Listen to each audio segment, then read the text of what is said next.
podcast.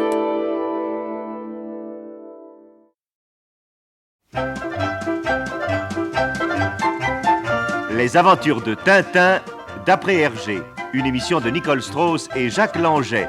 Musique originale d'André Pop, réalisation René Villemet.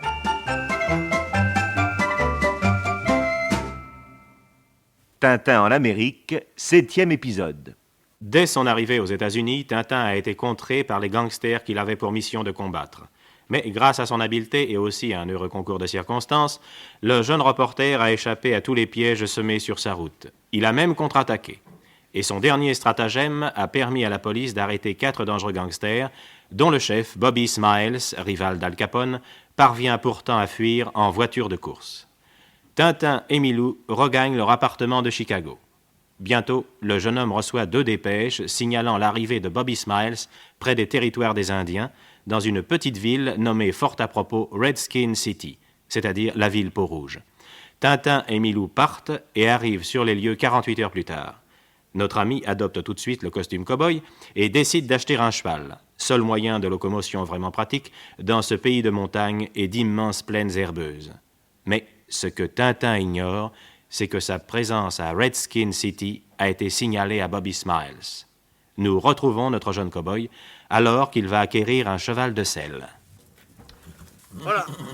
Ce que je voudrais, c'est un cheval nerveux, résistant et joli. Vous savez, comme ces magnifiques chevaux qu'on voit dans les films de cow-boy. Ah, mais j'ai tout un choix, mais vois très bien ce qu'il vous faut. Tenez, entrez. Oui, oui.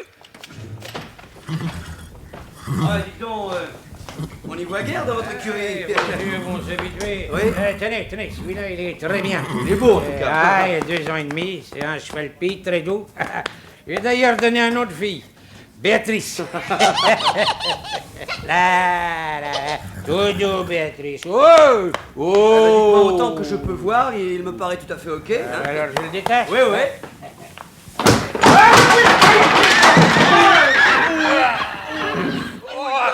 Oh, la bourrique! Oh, mon dos! Dites donc, j'ai l'impression que notre tête ne lui revient pas beaucoup à votre Béatrice. C'est Hein. la première fois qu'elle me joue un tour pareil. Oh là là là là là. Et là, qui coup de sabot. Et encore heureux que les planches de la cloison ont été vermoulues, sinon il nous aplatissait comme des tortillas. Oui, alors écoutez, s'il vous plaît, j'aimerais voir un autre exemplaire de votre collection, avec une robe plus foncée et un caractère... Vous vouliez un cheval nerveux. Oui, nerveux. Oui, d'accord, mais enfin, si vous aviez un cheval légèrement plus calme, ça nous irait tout autant, n'est-ce pas, Milou? Oui. Oh là là. Cette fois, vous allez voir Red Cloud. C'est bon. un habit descendant direct des vrais Mustangs, mais très calme, endurant, racé, rapide et soumis avec ça. Ouais, je vous ferai une réduction d'ailleurs à cause de Béatrice. Attention, vous approchez pas de lui, hein. Ouais, doucement, mon joli, doucement.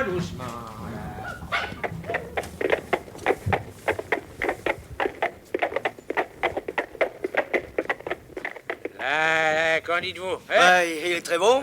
Regardez-moi cette allure, là. Allez, je le prends. Ah. Bon, eh ben, je vais monter dessus. Doucement, mon cheval. Et- Allez, voilà. hop, voilà. Voyons, Attendez, voyons. j'ai mon étrier un peu long. Une seconde. Voilà, attendez. Là, voilà. Et puis, bonne chance. Merci. Allez, goodbye, old boy. Goodbye. Allez, Red Cloud, au galop maintenant. Allez. Et toi, Milou, conduis-nous au repère des bandits. Il faut absolument que je retrouve Bobby Smiles. Allez, Red Cloud, tchabala. Allez.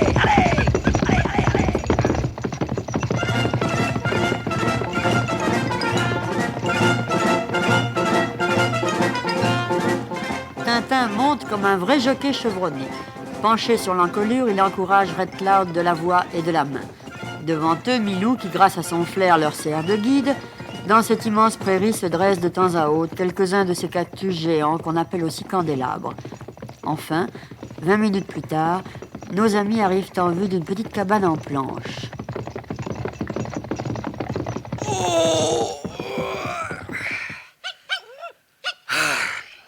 Bravo, Milou. Ainsi, c'est dans cette maisonnette que doit se trouver Smiles, hein? Oui. Voyons mon colt.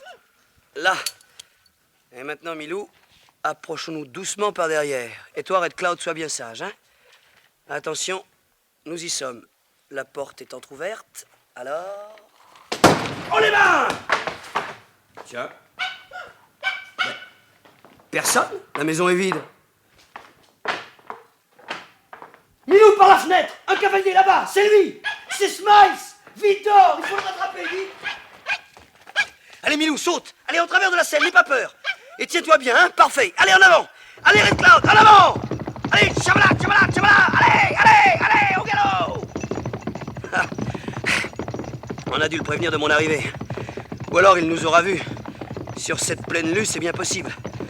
Il a au moins 400 mètres d'avance. Mais cette fois, monsieur Bobby Smiles, vous ne m'échapperez pas. Allez. Bravo. Bravo, Red Cloud. Nous gagnons le terrain. Allez, encore un effort. Allez. Oh, le bandit. Il nous tire dessus comme sur des lapins. Ouais, mais heureusement que se servir efficacement d'un pistolet sur un cheval au galop n'est pas une chose facile. Par contre, moi, Mr. Bobby Smiles, j'ai un lasso. Tiens, Milou, passe derrière la selle. Là, attention, très bien. De cette façon, je ne serai pas gêné. Allez, plus que 30 mètres. Allez, cours, allez. Il est tellement acharné à me gagner de vitesse, l'homme au contrat, qu'il en oublie de tirer. Il cravache son cheval comme un forcené. Allez, Red Cloud, allez, là. 10 mètres, ça devrait aller. Je vais le ficeler comme un saucisson. Voilà, le nœud coulant dans les mains, l'autre extrémité du lasso attachée au pommeau. Allez, je le fais tourner au-dessus de ma tête. Attention! Misère! Mais le lasso s'est emmêlé. Je n'arrive plus à m'en dépêtrer. Bonne chance, monsieur Tintin. Ah! Mon cheval s'arrête. Malheur! Le lasso! Ah! Oh, bon sang! Oh, quelle chute! Oh là. Et ce pauvre cheval qui a les pattes de devant liées par mon propre lasso. C'est complètement idiot! Et moi-même, je suis ligoté. Mais toi aussi, Milou, t'es ligoté. Ah bien, bravo! Pour une réussite, c'est une réussite. Je crois bien que quelques leçons de lasso ne me seraient pas inutiles. Bon, maintenant, il s'agit de se sortir de là.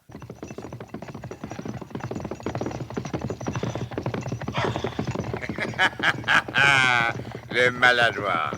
Il s'est entortillé dans son lasso. Le temps qu'il se remette en selle, il serait loin.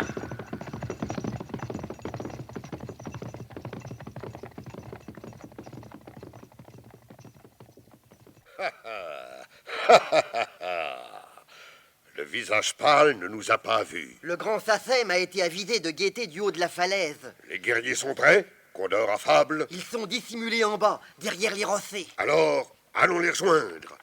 Le visage pâle va arriver.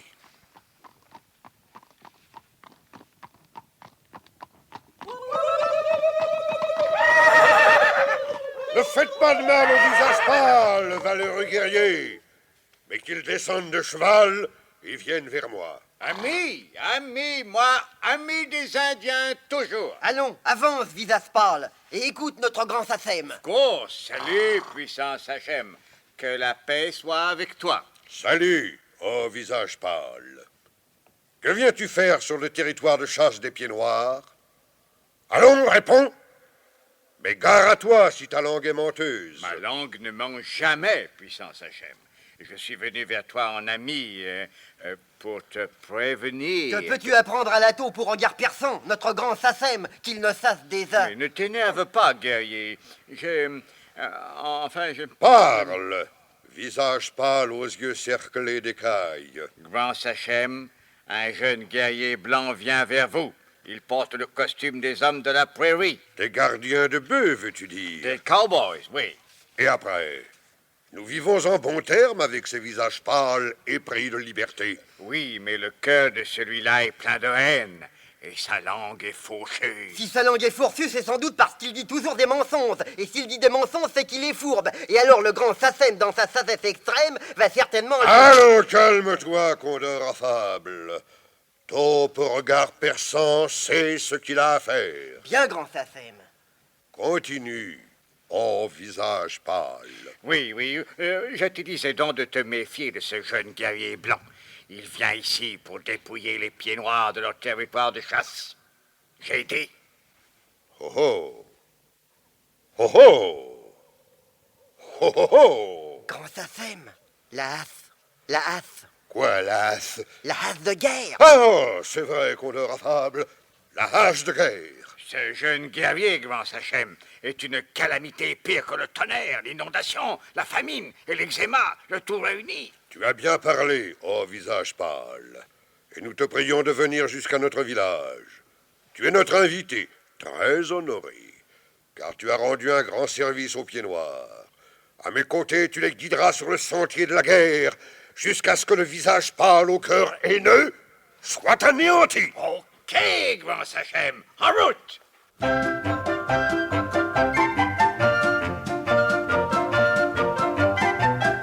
Les aventures de Tintin d'après Hergé, une émission de Nicole Strauss et Jacques Langeais, avec Maurice Sarfati, Tintin, Gabriel Gobin le fermier, Georges Hubert Bobby, Tristan Sévère le Sachem, Jacques Muller Condor et Milou.